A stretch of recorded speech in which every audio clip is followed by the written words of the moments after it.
ಬಂಧನವನ್ನ ಪ್ರಶ್ನಿಸಿ ಹೈಕೋರ್ಟ್ಗೆ ನಿಖಿಲ್ ಸೋಸಲೆ ಅರ್ಜಿಯನ್ನು ಸಲ್ಲಿಸಿದ್ದಾರೆ. ಆರ್ಸಿಬಿ ಮಾರ್ಕೆಟಿಂಗ್ ಹೆಡ್ ಆಗಿದ್ದಾರೆ ನಿಖಿಲ್ ಸೋಸಲೆ. ಕೆಲವೇ ಹೊತ್ತಿನಲ್ಲಿ ಹೈಕೋರ್ಟ್ನಲ್ಲಿ ನಡೆಯಲಿರುವಂತಹ ವಿಚಾರಣೆ ಇದು. ಆರ್ಸಿಬಿ ಮ್ಯಾನೇಜ್ಮೆಂಟ್ನ ನಿಖಿಲ್ ಸೋಸಲೆ ಅರ್ಜಿ ಪ್ರಕರಣ. ಬಂಧನವನ್ನ ಪ್ರಶ್ನಿಸಿ ಹೈಕೋರ್ಟ್ಗೆ ನಿಖಿಲ್ ಸೋಸಲೆ ಅರ್ಜಿಯನ್ನ ಸಲ್ಲಿಸಲಿದ್ದಾರೆ. ಆರ್ಸಿಬಿ ಮಾರ್ಕೆಟಿಂಗ್ ಹೆಡ್ ಆಗಿದ್ದಾರೆ ನಿಖಿಲ್ ಸೋಸಲೆ ಅವರು. ಕೆಲವೇ ಹೊತ್ತಿನಲ್ಲಿ ಹೈಕೋರ್ಟ್ನಲ್ಲಿ ಈ ಒಂದು ಅರ್ಜಿಯ ವಿಚಾರಣೆ ನಡೆಸಲಾಗುತ್ತೆ. ನ್ಯಾಯಮೂರ್ತಿ SR ಕೃಷ್ಣಕುಮಾರ್ ಅವರ ಪೀಠದಲ್ಲಿ ಅರ್ಜಿ ವಿಚಾರಣೆಯನ್ನ ನಡೆಸಲಾಗುತ್ತೆ. ನಿಖಿಲ್ ಸೋಸಲೆ ಪರ ಹಿರಿಯ ವಕೀಲ ಸಂದೇಶ್ ಚೌಟಾ ವಾದವನ್ನ ಮಂಡಿಸಲಿದ್ದಾರೆ. DNA ಸಲ್ಲಿಸಿರುವಂತಹ ರಿಟ್ ಅರ್ಜಿಯೂ ಕೂಡ ಇಂದೇ ವಿಚಾರಣೆ ಸಾಧ್ಯತೆ. ಆರ್ಸಿಬಿ ಮ್ಯಾನೇಜ್ಮೆಂಟ್ ನಿಖಿಲ್ ಸೋಸಲೆ ಅರ್ಜಿ ಪ್ರಕರಣ ವಿಚಾರಕ್ಕೆ ಸಂಬಂಧಪಟ್ಟಂತೆ ಮಹತ್ವದ ಬೆಳವಣಿಗೆ ಆಗ್ತಾ ಇದೆ. ರಿಟ್ ಅರ್ಜಿಯನ್ನ ಸಲ್ಲಿಸಿದ್ರು, ಇಂದೇ ವಿಚಾರಣೆ ನಡೆಸಲಾಗುತ್ತೆ. ಇನ್ನೇನು ಕೆಲವೇ ಹೊತ್ತಿನಲ್ಲಿ ವಿಚಾರಣೆ ನಡೆಸಲಾಗುತ್ತೆ. SR ಕೃಷ್ಣಕುಮಾರ್ ಅವರ ಪೀಠದಲ್ಲಿ ಈ ವಿಚಾರಣೆಯನ್ನು ನಡೆಸಲಾಗುತ್ತೆ. ನಿಖಿಲ್ ಸೋಸಲೆ ಅವರ ಅರ್ಜಿಯನ್ನ ಕೆಲವೇ ಹೊತ್ತಿನಲ್ಲಿ ಈ ಅರ್ಜಿಯನ್ನ ವಿಚಾರಣೆ ನಡೆಸಲಾಗುತ್ತೆ. ಈ ಬಗ್ಗೆ ಡೀಟೇಲ್ಸ್ ಕೊಡ್ತಾರೆ ನನ್ನ ಕಲೀಗ್ ನ್ಯೂಸ್ ಡೆಸ್ಕ್ ಇಂದ ರಂಜಿತ್ ಶಿರ್ಯಾರ್ ನೇರ ಸಂಪರ್ಕದಲ್ಲಿ ಜಾಯ್ನ್ ಆಗಿದ್ದಾರೆ. ರಂಜಿತ್, ಸದ್ಯ ಈ ವಿಚಾರಕ್ಕೆ ಸಂಬಂಧಪಟ್ಟಂತೆ ಮಹತ್ವದ ಬೆಳವಣಿಗೆ ಆಗ್ತಾ ಇರುವಂತದ್ದು. ಒಂದ್ ಕಡೆ DNA ಸಂಸ್ಥೆ ಗಂಭೀರವಾದಂತಹ ಆರೋಪ ಸರ್ಕಾರದ ಮೇಲೆ ಮಾಡ್ತಾ ಇದೆ. ಸರ್ಕಾರದ ಲೋಪದೋಷಗಳನ್ನ ಮುಚ್ಚಿಡುವಂತ ಸಲುವಾಗಿ ಸಿಎಂ ಸಿದ್ದರಾಮಯ್ಯನವರು ಬಂಧನದ ಆದೇಶವನ್ನು ಮಾಡಿದ್ದಾರೆ ಎನ್ನುವಂತ ಗಂಭೀರ ಆರೋಪ. ಇನ್ನೊಂದೀಗ ನಿಖಿಲ್ ಸೋಸಲೆ ಅರ್ಜಿ ವಿಚಾರಣೆ ಇನ್ನೇನು ಕೆಲವೇ ಹೊತ್ತಿನಲ್ಲಿ ನಡೆಯುವಂತ ಸಾಧ್ಯತೆ ಇದೆ. ಸದ್ಯ ಪ್ರಕರಣದಲ್ಲಿ ಏನೆಲ್ಲ ಅಪ್ಡೇಟ್ಸ್ ಕೊಡ್ತೀರಾ ರಂಜಿತ್? ಖಂಡಿತ ನಿಕೇಶ್ ಕೊಠಾರಿ, ನೋಡಿ, ಅವಸರದ ಆಯೋಜನೆಯಿಂದಾಗಿ 11 ಜನ ಅಭಿಮಾನಿಗಳ ಆರ್ಸಿಬಿ ಅಭಿಮಾನಿಗಳ ಮಾರಣ ಹೋಮ ಏನ್ ನಡೆದೋಗಿತ್ತು, ಇದನ್ನ ಬಹಳ ಸೂಕ್ಷ್ಮವಾಗಿ ಪರಿಗಣಿಸಿರುವಂತಹ ಸರ್ಕಾರ. ಇದಕ್ಕೆ ಕಾರಣ ಏನು ಅಂತ ಹೇಳಿ ನೋಡ್ತಾ ಹೋದಂಗೆ ಇಲ್ಲಿ ಸರ್ಕಾರದ ಬೇಜವಾಬ್ದಾರಿ ನಿರ್ಲಕ್ಷ್ಯ ಧೋರಣೆ ಇಲ್ಲಿ ಬಹಳ ಸ್ಪಷ್ಟವಾಗಿ ಗೊತ್ತಾಗುತ್ತೆ. 3 ಜನ ಇದರಲ್ಲಿ ಪ್ರಮುಖ ಪಾತ್ರವನ್ನು ವಹಿಸ್ತಾರೆ. ಒಂದು ರಾಜ್ಯ ಸರ್ಕಾರ, ಮತ್ತೊಂದು DNA ಅಂದ್ರೆ ಈವೆಂಟ್ ಮ್ಯಾನೇಜ್ಮೆಂಟ್ ಕಂಪನಿ, ಈ ಕಾರ್ಯಕ್ರಮವನ್ನು ಆಯೋಜನೆ ಮಾಡಿದಂತ ಕಂಪನಿ. ಅದ್ರ ಜೊತೆಗೆ ಆರ್ಸಿಬಿ ಮ್ಯಾನೇಜ್ಮೆಂಟ್ ಕೂಡ, ಫ್ರಾಂಚೈಸಿ ಕೂಡ ಇದರಲ್ಲಿ ಬಹಳ ಪ್ರಮುಖ ಪಾತ್ರವಾದ ಅವರ ಪಾಲಿತ್ತು ಅನ್ನೋದು ಕೂಡ ನಮಗೆ ಪ್ರಕರಣದ ಆಳ ಅಂತರಾಳವನ್ನ ನೋಡಿದಾಗ ಗೊತ್ತಾಗುತ್ತೆ. ತನಿಖೆ ನಡೀತಾ ಇದೆ. ಆದ್ರೆ ಈಗ DNA ಸಿಬ್ಬಂದಿಯನ್ನ ಬಂಧನ ಮಾಡಿರೋದನ್ನ ಈಗ ಈ ಹೈಕೋರ್ಟ್ ನಲ್ಲಿ ಅರ್ಜಿಯನ್ನ ಈಗ ಸಲ್ಲಿಸಿದೆ. DNA ಸಿಬ್ಬಂದಿಯನ್ನ ಬಂಧನ ಮಾಡಿರೋದು ಯಾಕಂತ ಹೇಳಿದ್ರೆ, ನೋಡಿ, DNA ಯಾವಾಗ ಸ್ಟೇಡಿಯಂನಲ್ಲಿ, ಚಿನ್ನಸ್ವಾಮಿ ಸ್ಟೇಡಿಯಂನಲ್ಲಿ, ಕ್ರೀಡಾಂಗಣದಲ್ಲಿ ಈ ಕಾರ್ಯಕ್ರಮವನ್ನ ಆಯೋಜನೆ ಮಾಡ್ತೋ, ಸೆಲೆಬ್ರೇಷನ್ ವಿನ್ನಿಂಗ್ ಮೂವ್ಮೆಂಟ್ ಕಾರ್ಯಕ್ರಮವನ್ನ ಸೆಲೆಬ್ರೇಷನ್ ಮಾಡೋದಕ್ಕೆ ಒಂದಿಷ್ಟು ತಯಾರಿಯನ್ನ ಮಾಡ್ಕೊಳ್ತೋ, ಅದಕ್ಕೆ ಪರ್ಮಿಷನ್ ಅಂತ ಹೇಳಿ ಬಂದಾಗ ಗೃಹ ಇಲಾಖೆ ಪರ್ಮಿಷನ್ ಅನ್ನ ಕೊಟ್ಟಿರಲಿಲ್ಲ, ಪೊಲೀಸರು ಪರ್ಮಿಷನ್ ಅನ್ನ ಕೊಟ್ಟಿರಲಿಲ್ಲ. ಯಾಕಂತ ಹೇಳಿದ್ರೆ ಎರಡೆರಡು ಕಾರ್ಯಕ್ರಮ ಒಂದೇ ಸಮಯದಲ್ಲಿ ಮಾಡ್ಲಿಕ್ಕೆ ನಮ್ಮಲ್ಲಿ ಬೇಕಾದಂತಹ ಸಿಬ್ಬಂದಿಗಳ ಕೊರತೆ ಉಂಟಾಗುತ್ತೆ. ಮತ್ತೆ ಒಂದೇ ಸಮಯಕ್ಕೆ ಅಷ್ಟು ಜನ ಬಂದ್ರೆ ಕಂಟ್ರೋಲ್ ಮಾಡೋದಕ್ಕೆ ಸಾಧ್ಯ ಆಗೋದಿಲ್ಲ ಅನ್ನೋದನ್ನ ಬಹಳ ಸ್ಪಷ್ಟವಾಗಿ ಹೇಳಿತ್ತು. ಅದೆಲ್ಲದರ ಹೊರತಾಗಿಯೂ ಕೂಡ DNA ಅಲ್ಲಿ ಕಾರ್ಯಕ್ರಮವನ್ನು ಆಯೋಜನೆ ಮಾಡಿತ್ತು. ಈಗ DNA ಸಿಬ್ಬಂದಿ ಹೇಳೋದೇನು ಕೇಳಿದ್ರೆ, ನಾವು ಈ ಹಿಂದೆಯೂ ಕೂಡ ಚಿನ್ನಸ್ವಾಮಿ ಸ್ಟೇಡಿಯಂನಲ್ಲಿ 10 ಕಾರ್ಯಕ್ರಮಗಳನ್ನ ಅಥವಾ 10 ಇವೆಂಟ್ಗಳನ್ನ ಆರ್ಗನೈಸ್ ಮಾಡಿದ್ವಿ. ಆದ್ರೆ ಯಾವುದೇ ಆ ರೀತಿಯ ಅಹಿತಕರ ಘಟನೆಗಳು ನಡೆದಿರಲಿಲ್ಲ.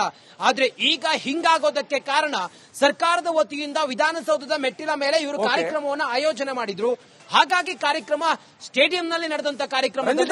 ಬಂಧನವನ್ನ ಪ್ರಶ್ನಿಸಿ ಹೈಕೋರ್ಟ್ಗೆ ನಿಖಿಲ್ ಸೋಸಲೆ ಅರ್ಜಿಯನ್ನು ಸಲ್ಲಿಸಿದ್ದಾರೆ. ಆರ್ಸಿಬಿ ಮಾರ್ಕೆಟಿಂಗ್ ಹೆಡ್ ಆಗಿದ್ದಾರೆ ನಿಖಿಲ್ ಸೋಸಲೆ. ಕೆಲವೇ ಹೊತ್ತಿನಲ್ಲಿ ಹೈಕೋರ್ಟ್ನಲ್ಲಿ ನಡೆಯಲಿರುವಂತಹ ವಿಚಾರಣೆ ಇದು. ಆರ್ಸಿಬಿ ಮ್ಯಾನೇಜ್ಮೆಂಟ್ನ ನಿಖಿಲ್ ಸೋಸಲೆ ಅರ್ಜಿ ಪ್ರಕರಣ. ಬಂಧನವನ್ನ ಪ್ರಶ್ನಿಸಿ ಹೈಕೋರ್ಟ್ಗೆ ನಿಖಿಲ್ ಸೋಸಲೆ ಅರ್ಜಿಯನ್ನ ಸಲ್ಲಿಸಲಿದ್ದಾರೆ. ಆರ್ಸಿಬಿ ಮಾರ್ಕೆಟಿಂಗ್ ಹೆಡ್ ಆಗಿದ್ದಾರೆ ನಿಖಿಲ್ ಸೋಸಲೆ ಅವರು. ಕೆಲವೇ ಹೊತ್ತಿನಲ್ಲಿ ಹೈಕೋರ್ಟ್ನಲ್ಲಿ ಈ ಒಂದು ಅರ್ಜಿಯ ವಿಚಾರಣೆ ನಡೆಸಲಾಗುತ್ತೆ. ನ್ಯಾಯಮೂರ್ತಿ SR ಕೃಷ್ಣಕುಮಾರ್ ಅವರ ಪೀಠದಲ್ಲಿ ಅರ್ಜಿ ವಿಚಾರಣೆಯನ್ನ ನಡೆಸಲಾಗುತ್ತೆ. ನಿಖಿಲ್ ಸೋಸಲೆ ಪರ ಹಿರಿಯ ವಕೀಲ ಸಂದೇಶ್ ಚೌಟಾ ವಾದವನ್ನ ಮಂಡಿಸಲಿದ್ದಾರೆ. DNA ಸಲ್ಲಿಸಿರುವಂತಹ ರಿಟ್ ಅರ್ಜಿಯೂ ಕೂಡ ಇಂದೇ ವಿಚಾರಣೆ ಸಾಧ್ಯತೆ. ಆರ್ಸಿಬಿ ಮ್ಯಾನೇಜ್ಮೆಂಟ್ ನಿಖಿಲ್ ಸೋಸಲೆ ಅರ್ಜಿ ಪ್ರಕರಣ ವಿಚಾರಕ್ಕೆ ಸಂಬಂಧಪಟ್ಟಂತೆ ಮಹತ್ವದ ಬೆಳವಣಿಗೆ ಆಗ್ತಾ ಇದೆ. ರಿಟ್ ಅರ್ಜಿಯನ್ನ ಸಲ್ಲಿಸಿದ್ರು, ಇಂದೇ ವಿಚಾರಣೆ ನಡೆಸಲಾಗುತ್ತೆ. ಇನ್ನೇನು ಕೆಲವೇ ಹೊತ್ತಿನಲ್ಲಿ ವಿಚಾರಣೆ ನಡೆಸಲಾಗುತ್ತೆ.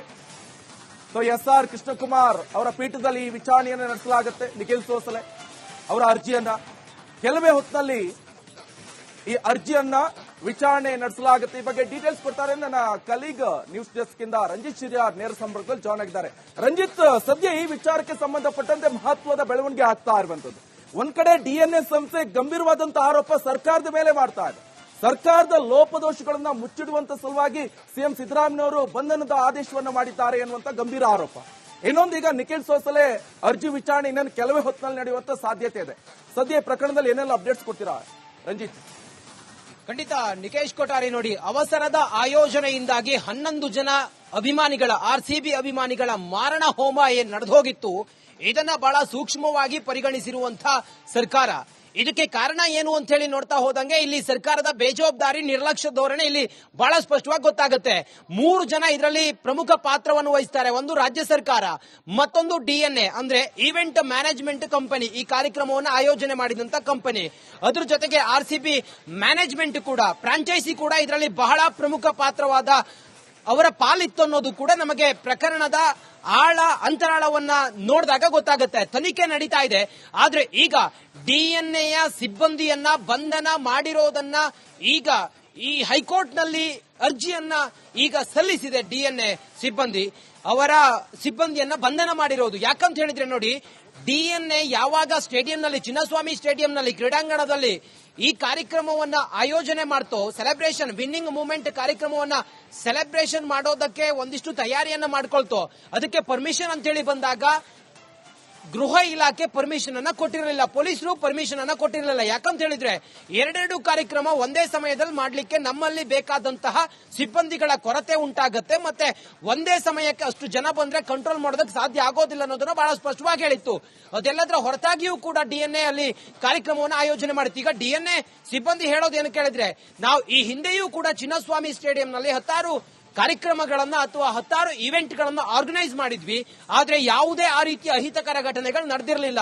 ಆದ್ರೆ ಈಗ ಹಿಂಗಾಗೋದಕ್ಕೆ ಕಾರಣ ಸರ್ಕಾರದ ವತಿಯಿಂದ ವಿಧಾನಸೌಧದ ಮೆಟ್ಟಿಲ ಮೇಲೆ ಇವರು ಕಾರ್ಯಕ್ರಮವನ್ನು ಆಯೋಜನೆ ಮಾಡಿದ್ರು.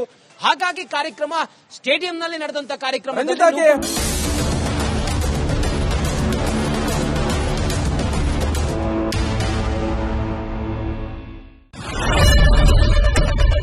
ಏನ್ ಪ್ರಾಬ್ಲಮ್ ಇಲ್ಲ ಏರಿಯಾದಲ್ಲಿ, ಏನ್ ಪ್ರಾಬ್ಲಮ್, ಏನ್ ನಿಮ್ ಪ್ರಾಬ್ಲಮ್, ಇದೆಲ್ಲ ಪ್ರಾಬ್ಲಮ್ ಆಯ್ತಿಲ್ಲ ಹೇಳಿ.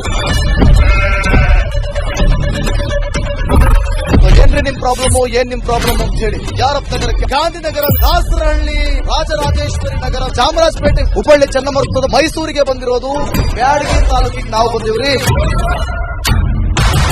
ಸರ್ ಹೇಳಿ ಸರ್, ಏನ್ ಪ್ರಾಬ್ಲಮ್, ನಿಮ್ MLA ಹೆಂಗೆ, ಏನೆಲ್ಲ ಸಮಸ್ಯೆಗಳು, ಏನ್ ಕಥೆ ಇಲ್ಲಿ ಬಂತ? ಅಯ್ಯಪ್ಪ ಯಾವತ್ತೂ ಬಂದಿಲ್ಲ. 2 months ಇಂದ ನೀರಿಲ್ಲ. ಟ್ಯಾಂಕರ್ ಬರ್ಬೇಕಾದ್ರೆ ರೋಡ್ ಸರಿ ಇಲ್ಲ. ಯಾರ ಹತ್ರ ಹೋಗಿ ಹೇಳೋದಕ್ಕೆ ನಮ್ಗೆ ಯಾರು ಇಲ್ಲ. ಕಿತ್ತೋದ್ರೆ ಏನ್ ಅಲ್ಲ ಹಾಳಾಗೋದ್ರು ಇದು ಯಾರು ನೋಡರೇ ಗತಿ ಇಲ್ಲ. ನಾವಿದ್ದೀವಿ ಅಂತಾರೆ. ಇವಾಗ ಯಾರು MLA ಮಗ ಒಂದ್ ದಿವಸನೂ ಬಂದಿಲ್ಲ. ಫುಲ್ ಸ್ಟ್ಯಾಂಡರ್ಡ್ ಲಕ್ಸುರಿಯಸ್ ಬೆಡ್ರೂಮ್ ಐತ್ರಿ ಅದ. Taj West End tradition blue. Meeting ನಿಮ್ದು ಮೀಟಿಂಗ್ ಇಲ್ಲಿ ಮಾಡ್ರಿ. ಇಷ್ಟು ವರ್ಷ ಆಯ್ತು, ಇದಕ್ಕೆಲ್ಲ ಯಾರು ಸರ್ ಜವಾಬ್ದಾರಿ? 200 ರೂಪಾಯಿ ಬ್ಯಾಂಕ್ಗೆ ಹೋಗ್ತೀನಿ ಬರ್ತಾ ಇದ್ದೀನಿ. ಬ್ಯಾಂಕ್ಗೆ ಹೋಗ್ತೀನಿ ಬರ್ತೀರಿ 2000 ಮತ್ತೆ ಬರ್ತಾ ಇಲ್ಲ. 2000 ನಮ್ದೇ ಹೊಂಟೈತು. ನಿಲ್ಲು ಮೇಲೆ ಭಾರಿ ಐಟ್ ಅದು ಮಾರ. ಬರಲ್ಲ ಕಣ್ರಿ ಸರ್. ರಾತ್ರಿ 1 ಗಂಟೆವರೆಗೂ ಎಣ್ಣೆ ಅಂಗಡಿ ತೆಗಿಬೇಕಾದ್ರೆ ಬರೀ 4 ಗಂಟೆವರೆಗೂ ತೆಗಿಬೋದಲ್ಲ. ಮಗನೂ ನೋಡಲ್ಲ, ಯಾರು ನೋಡಲ್ಲ. ನಾನು ಒಬ್ಬಳು ನೋಡ್ಕೊಂತೀರಜ್ಜ.